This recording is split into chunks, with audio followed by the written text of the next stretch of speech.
Hi, everybody. It's time to check in with the latest book that I've read. It is called On the Good Life, and this is by Marcus Tulles Cicero, or just Cicero. Oop, let me see if I can get the cover. There's the cover.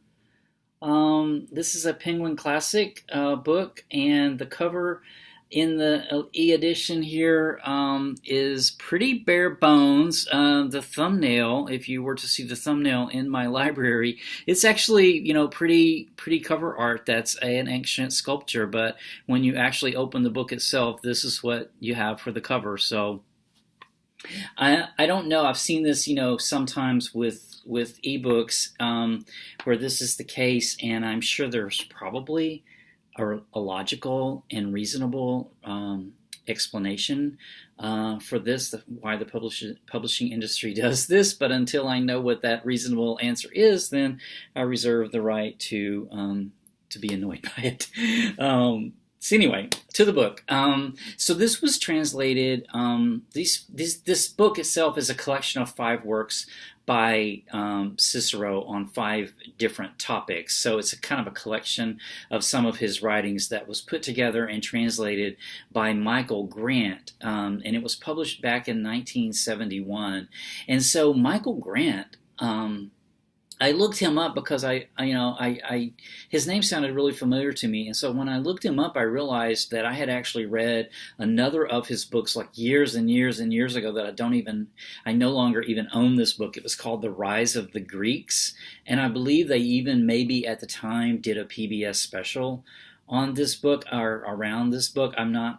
I may be wrong about that part, but it seems like there was something going on PBS that caused me to get this book and read this book back many, many, many, many years ago. And then as it would happen, just as I was preparing to do this video, I noticed on my bookshelf that I had this, A Guide to the Ancient World. This is a dictionary of ancient place names, which I just love, because I love disappeared history. And as it happens, this dictionary was compiled by none other than Michael Grant.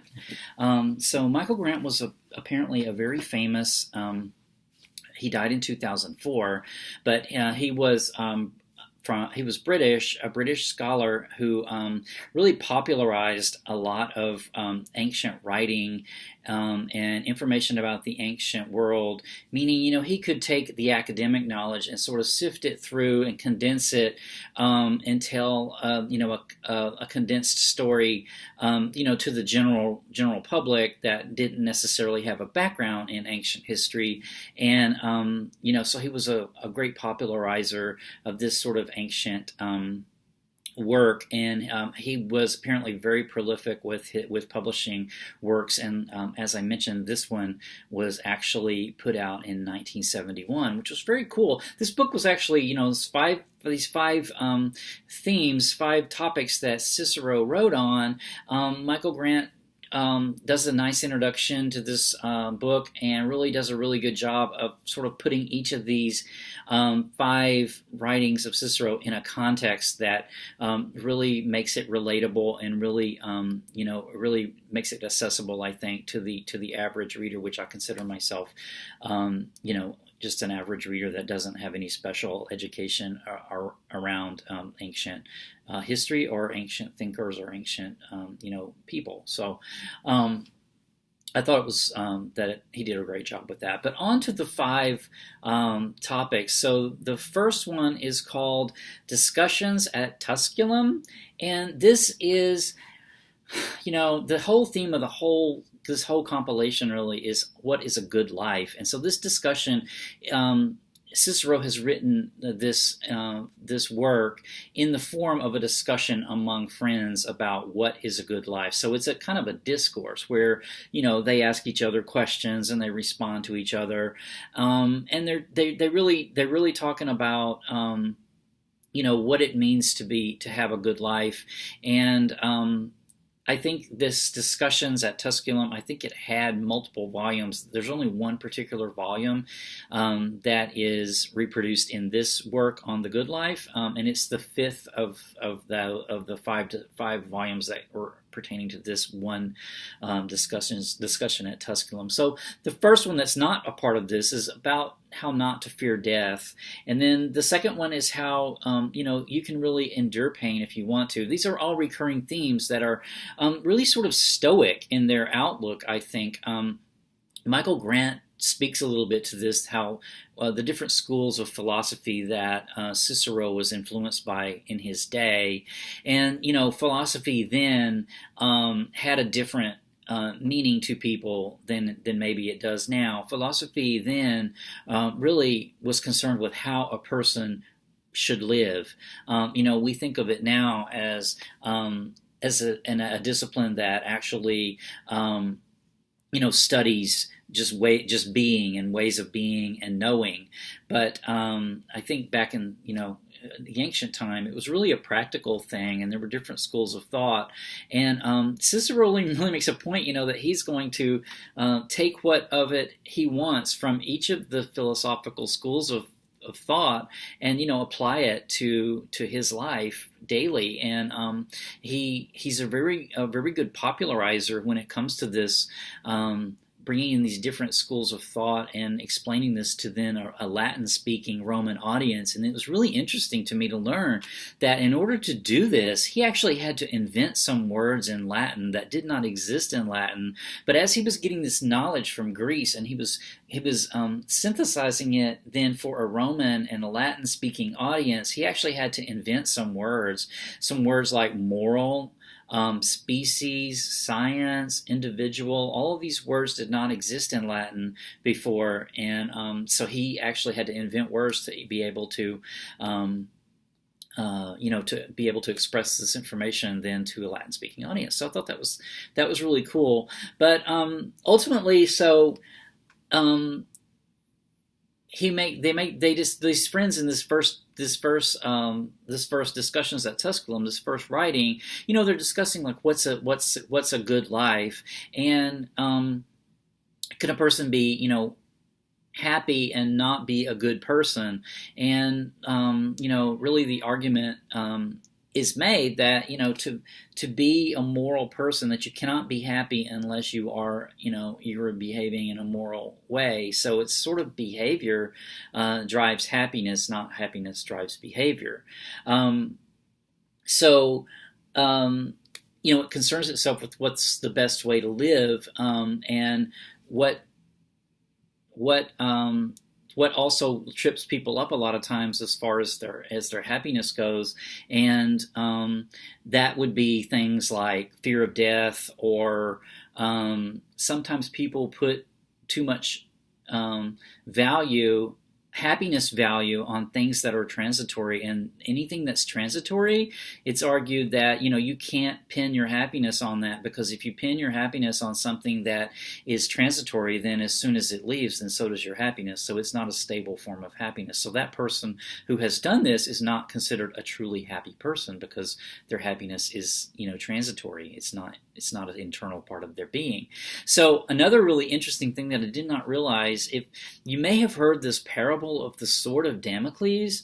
I did not know this. I've heard this parable, but I did not know it came from Cicero. So it actually came from Greek thought that then Cicero is transmitting, and so it comes to us today through the writings of Cicero. But it's not his original thought. He's actually taking a Greek thought, a Greek parable, and writing it for the Latin-speaking audience. But if you're not familiar with this parable, I think it's a wonderful parable of anxiety, and also just a really good parable of what's important in life.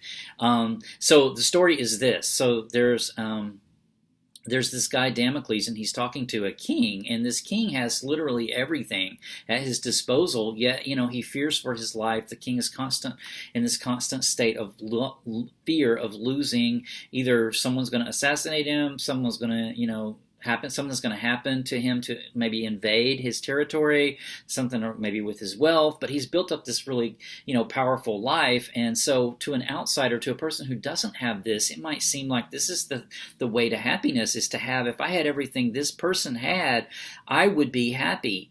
And so this king ends up giving this guy, he prepares this banquet with these beautiful waiters, waiters in it, and really with every sort of temptation. But then he places this sword that's just hanging by a horse's hair over this guy's head, and then tells him to enjoy this feast. Well, of course, to me this is anxiety. It's a really good parable of anxiety. How I don't suffer from chronic anxiety, but I know that lots of people do, and to me, this is probably what just crippling anxiety feels like. Is that this sword is going to fall at any minute, and even though there's all this bounty in front of you, and all these wonderful, beautiful, tasty, delicious things that you can have ready at your fingertips, as long as you have that hanging over your head, you can't be happy. You can't enjoy these sort of physical things, these sensuous things, as long as you have this blocking your path, or if you have this hanging over you and blocking your way to happiness. Then, so I hope that made sense. Anyway, I'm going to run out of time. I want to move on to some of the other ones other topics that he covered. He covered the second one is called On Duty.